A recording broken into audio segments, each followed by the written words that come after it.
Malayalam.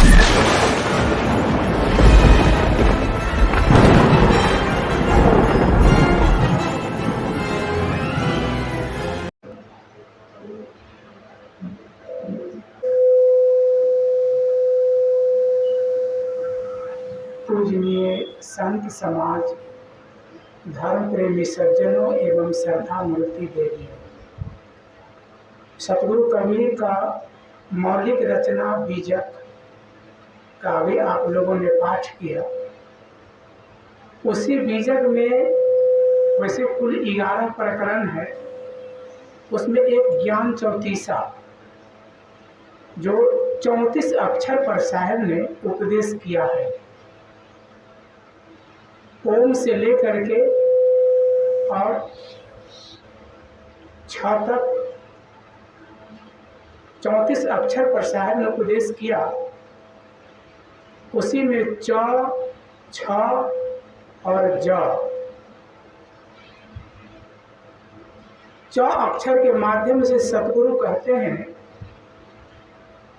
चच्चा चित्र रचो बर भारी, चित्र छारी ते चेत चित्रकारी, जिनियह चित्र विचित्र हुए खेला, चित्र छारी ते चेत चितेला। चच्चा चित्र रचो बर भारी, च अक्षर से सतगुरु हम लोगों को उपदेश करते हैं कि ये चित्रकारी, तुमने बहुत बड़ा भारी चित्र रच डाला। चित्रकारी कौन है? जो चित्र बनाता है उसको चित्रकार कहते हैं, मूर्ति बनाता है उसको मूर्तिकार कहते हैं।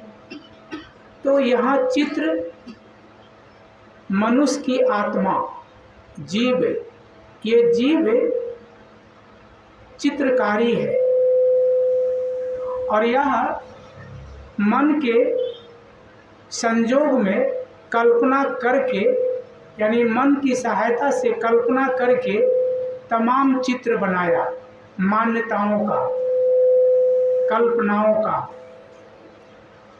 बनाया यही, और फिर उसी चित्र में यह फंस गया। कैसे? जैसे मकड़ी जाला बनाती है, अपना घर मकड़ी जाला बुनती है और उसी में वो फंस के मर जाती है। उसी का बनाया हुआ जाला और उसी में फंस के उसका मर जाना।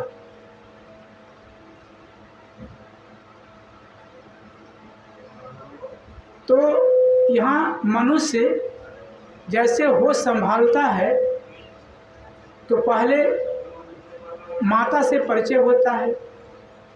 जीव शरीर धारण करके जब इस धरती पर आता है तो पहले माँ से परिचय होता है, पिता से, फिर भाई बहन परिवार के अन्य लोगों से।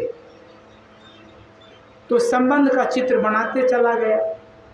कल्पना कीजिए दीवार पर एक पोस्टर पहले से चिपका हो, एक चित्र पहले से चिपका हो, उस पर फिर दूसरा चित्र चिपका दिया, तीसरा, चौथा, इस तरह से अनेकों चित्र उस पर चिपकाते चले गए। तो पहले वाले चित्र की क्या दशा होगी? मनुष्य अपने जीवन में एक ही मनुष्य समय से पुत्र बना और वही एक दिन पिता बन जाता है। जब शादी हुई, उसके बच्चे हुए तो वह किसी का पिता बन गया। फिर उस बच्चे का जब बच्चा हो गया समय से तो वो दादा बन गया, नाना बन गया। एक ही मनुष्य एक ही स्त्री जामा में है, किसी की पुत्री है, किसी की माँ है, किसी की मौसी है, किसी की साली है, किसी का सरहज है। तमाम अनेक चित्र बना डाला और अपने को वह उसी चित्र से जोड़ डाला। साहब कहते हैं तुम वो सब चित्र नहीं हो। आदमी है, अपने को अनेक पेशा करता है, उस पेशा से अपने को जोड़ लिया। मैं शिक्षक हूँ, मैं मंत्री हूँ, मैं कलेक्टर हूँ, कमिश्नर हूँ, व्यापारी हूँ, किसान हूँ, साधु हूँ, गृहस्थ हूँ, विरक्त हूँ, साक्षर हूँ, निरक्षर हूँ। यानी वह अपने को तमाम मान्यताओं को चित्र में जकड़ते चला जाता है। साहब कहते हैं तुम ये सब नहीं हो। ये सब मान्यताओं का व्यवहार में कुछ मान्यता लेना पड़ता है, लेकिन हम उसको अपना स्वरूप समझ करके उससे जोड़ जोड़ करके अपने को धोखा में डालते हैं।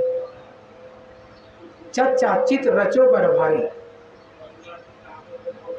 हे चित्रकारी, तुमने बहुत बड़ा भारी चित्र रच डाला, तू ही डाला है बना करके, और तू ही उसमें फंसता है। जैसे लोहा से ही जंग निकलता है। हवा में जब पानी का अंश आता है बरसात के दिनों में तो ज़्यादा जल्दी जंग लगता है। तो जैसे हवा पानी के संपर्क से लोहा जंग पैदा करता है और वही जंग लोहा को कमज़ोर करता है। ठीक इसी तरह से जीव तमाम चित्र की कल्पना किया और उसी में फंस करके अपने को कमज़ोर होता है। भोग के क्षेत्र में तमाम रिश्ते नाते का चित्र बनाया। जब उससे मन उपराम हुआ या उसमें रहते रहते भी जब लगा कि मन में शांति नहीं मिल रही है, तब वह परोक्ष ईश्वर की कल्पना किया और उसी में तमाम देवी देवता निराकार साकार इस ढंग से ब्रह्मा विष्णु महेश काली दुर्गा चंडी भैरव भवानी सरस्वती कहाँ तक गिना 33 कोटि देवता जो कहा जाता है, इसकी कल्पना किया। अल्लाह खुदा गॉड जो किसी लोक में रहता है और दुनिया को वह चला रहा है, इसकी कल्पना की। ये सब चित्र बनाया किसने? मनुष्य ने बनाया। चंद्रमा पर कोई मंदिर मस्जिद गिरजाघर गुरुद्वारा कोई उपासना स्थल नहीं मिलता है, कोई वहाँ पर देवी देवता का मूर्ति नहीं मिलती है। क्यों नहीं मिलती है? क्योंकि वहाँ इंसान नहीं है। यदि इंसान होता तो वहाँ भी भगवान बनना शुरू हो जाता। सारे भगवान भगवती मानव मस्तिष्क के कारखाना से पैदा होता है। यानी सारे कल्पना करने वाला मनुष्य खुद है और मनुष्य शरीर के नाते कहते हैं उसका मूल क्या है? आत्मा, जीव। जीव ही कल्पना करता है। तो ये जीव अज्ञानवश तमाम देवी देवताओं को कल्पना करके उसमें फंसता है, जिसको उसने खुद बनाया और उसी से भोग और मोक्ष मांगता है। ये क्या है? चित्र में फंस जाना। साहब कहते हैं चित्र छारिते चेत चित्रकारी। ए चित्रकारी, ए चित्र बनाने वाला, इस चित्रों को तू छोड़ दे। यानी इस चित्र से तुम अपने को अलग हो। स्वरूप तो अलग तो है ही, लेकिन मान बैठा है कि वो हमसे महान है। मूर्ति के सामने भोग और मोक्ष मांगना ये क्या है? नासमझी का ही तो परिणाम है। उसको भोग की वस्तु दे देना और बदले में उसे कई गुना अधिक मांगना। ये चित्रकारी अपने को न समझता है, इसी कारण यह ऐसा लीला करता है। साहब कहते हैं तू अपने को समझ, तू चित्रकारी शुद्ध आत्मा चेतन अविनाशी एक रस अखंड अंशा अंशी रहित आत्मा हो, जीव हो। तुम इसमें मत फंसो। तो चच्चा चित रचो बरभारी चित्र छारी ते चेत चित्रकारी। जिन यह चित्र विचित्र हो खेला, जो इस चित्र को छोड़ करके खेलना, जीवन में व्यवहार करना। शरीर मिला है तो इसमें आवश्यकता है भोजन का, पानी का, ठंडी गर्मी से बचने का, शरीर पर कपड़ा का, रोग लगने पर दवा दारू भी चाहिए। तो इसके लिए अर्थ की ज़रूरत है, तो इसके लिए व्यवहार करना है। साहब कहते हैं विचित्र हुई खेला, जो इस चित्र से अलग दृष्टा रूप में इस मान्यता को कि घर मेरा है ये मानना पड़ेगा। दूसरे के घर में कैसे घुसेंगे? ज़मीन मेरी है, उसको मानना पड़ेगा, अपने नाम से रजिस्ट्री कराना पड़ेगा। लेकिन जब शरीर ही मैं नहीं हूँ तो नाम मैं कहाँ से हो सकता हूँ? शरीर छूट जाने वाला है, इसीलिए जब शरीर ही छूट जाता है तो नाम से जीव का मतलब क्या रह जाता है? कोई मतलब नहीं। तो यहाँ जीव नामी है, नाम उसका एक आरोपित है व्यवहार के लिए। साहब कहते हैं इस नाम रूप के दलदल में तू अपने को मत फंस, इससे तू अपने को अलग समझ करके नाटकवत व्यवहार बरत ले। जैसे नाटक में राजा बनता है, मंत्री है, सिपाही है, रानी है, बन के पार्ट अदा करता है, लेकिन वह अंदर से नहीं मानता है कि मैं राजा हूँ या नौकर हूँ। ठीक इसी तरह से जीव जब अपने को यह समझ ले सतगुरु के शरण में जा करके कि मैं शुद्ध आत्मा हूँ, जितने नाम रूप है ये सब काल्पनिक है, कुछ व्यवहार के लिए व्यवहारवत जरूरी है, लेकिन हकीकत में मैं इस सब से अलग हूँ, पृथक हूँ, अनमिल हूँ, तो उसको शोक मोह नहीं होगा।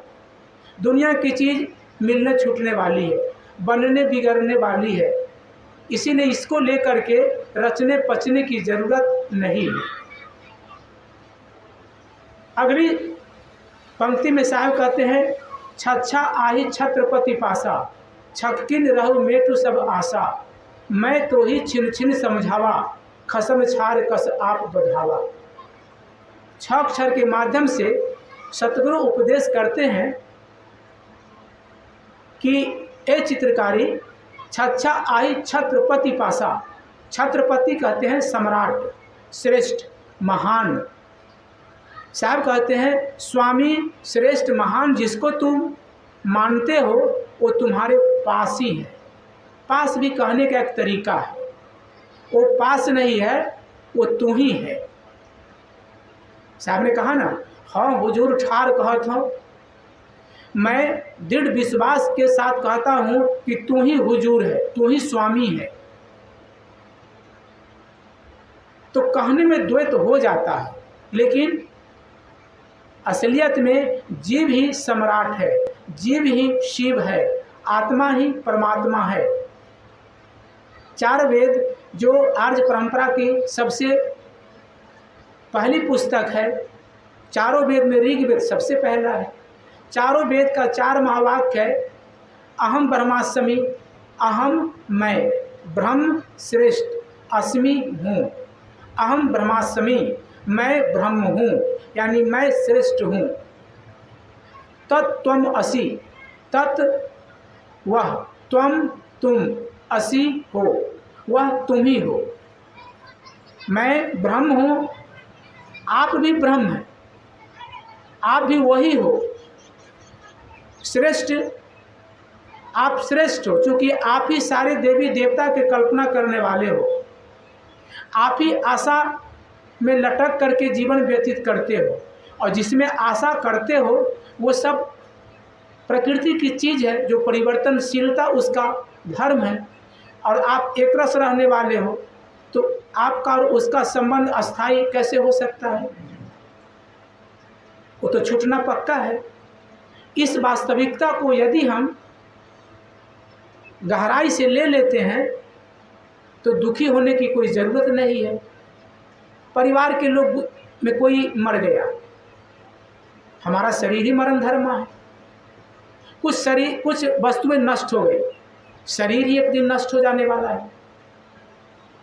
सब प्राणी पदार्थ प्रकृति के नियम में बनता है और जर्जर हो करके एक दिन वह आंखों से ओझल हो जाता है। अभी हम सब बैठे हैं इसी फूलपुर गांव में, 100 बरस पहले के लोग को खोजिए, शायद कोई अपवाद स्वरूप एक आध को मिल जाए तो मिल जाए, नहीं तो 100 बरस पहले के कोई आदमी नहीं मिलेगा। 150 बरस पहले का तो मिलेगा ही नहीं, गारंटी है कि 150 बरस पहले का कोई नहीं मिलेगा। अभी जितने हम लोग बैठे हैं इसमें से 100 बरस बाद कौन रहेगा? कोई नहीं रहेगा। 100 बरस पहले का मकान खोज लीजिए, शायद कहीं मिल जाए। 100 बरस बाद अभी वाला में से कुछ नहीं रहेगा। साहब ने कहा, जो उगे सो आथवे, फूले सो कुमलाए, जो चुने सो ढाई परे, जन्मे सो मरी जाए। प्रकृति का नियम है परिवर्तनशीलता। तो इसमें जो कुछ बनता है वो बिगड़ने के लिए बनता है। मिले हैं, बिछुड़ना पक्का है। सूरज उदय होता है, अस्त होता है। जो फूल खिला है, मुरझाना गारंटेड है। इसको कौन रोक सकता है? लेकिन इसी सब में एक ऐसा तत्व है जो कभी मुरझाता नहीं है, क्योंकि वो कभी खिला ही नहीं है। वो सब समय से खिला हुआ है। वो कभी सोता नहीं है, इसीलिए उसको जागने का प्रश्न ही नहीं है। वो मरता नहीं है, इसीलिए कि वो कभी जन्म ही नहीं लिया है। वो नष्ट नहीं होता है, क्योंकि उसका निर्माण ही नहीं हुआ है। वो आत्मा, जीव आप हैं, आपका स्वरूप है, आपका वजूद है, आपका अक्स है। इस वास्तविकता को समझने की ज़रूरत है। साहब कहते हैं, छच्छा आही छत्रपति पासा। जिस स्वामी को तुम शून्य के आकाश में खोजते हो, मंदिर मस्जिद में खोजते हो, तीर्थ में खोजते हो, पानी पाथर में खोजते हो, वहाँ नहीं है। वो तुम्हारे पास है। मोको कहाँ ढूंढे बंदे, मैं तो तेरे पास में। तो पास में भी यानी वो आप खुद हैं, आप ही स्वामी हैं। हम दुखी क्यों हैं? क्योंकि संसार के प्राणी पदार्थों से सुख की आशा लिए बैठे हैं कि इससे हमें सुख मिल जाएगा। आदमी जैसे होश संभालता है, पढ़ाई लिखाई करता है, काम धंधा करता है, सोचता है कि इसमें हमें पैसा आएगा तो सुख मिल जाएगा। पैसा आने लगा, धन आने लगा, लेकिन सोचा कि अब इसमें नहीं मिल रहा है, तो फिर शादी किया तो स्त्री पुरुष में सुख खोजने लगी और पुरुष स्त्री में सुख खोजने लगा। कुछ दिन रहा, फिर उसमें नहीं मिला, तब वो सोचा पुत्र हो जाएगा तब उसमें सुख मिल जाएगा। अब पुत्र पैदा किया, पुत्री हो गई, तो सुख के बदले दुखे मानना शुरू कर दिया कि अब तो बहुत बड़ा दुख हो गया। पुत्र हो करके बीमार ग्रस्त रोगी पैदा हो गया, दुख शुरू हो गया। पुत्र लायक भी निकला तो फिर एक भय फिर कि कहीं अब बुढ़ापा में सेवा तो नहीं करेगा, कहीं अब जोरू का गुलाम तो नहीं हो जाएगा, अब इसका भय हो गया। यानी कहीं ना कहीं यह भयभीत रहता ही है। साहब कहते हैं कि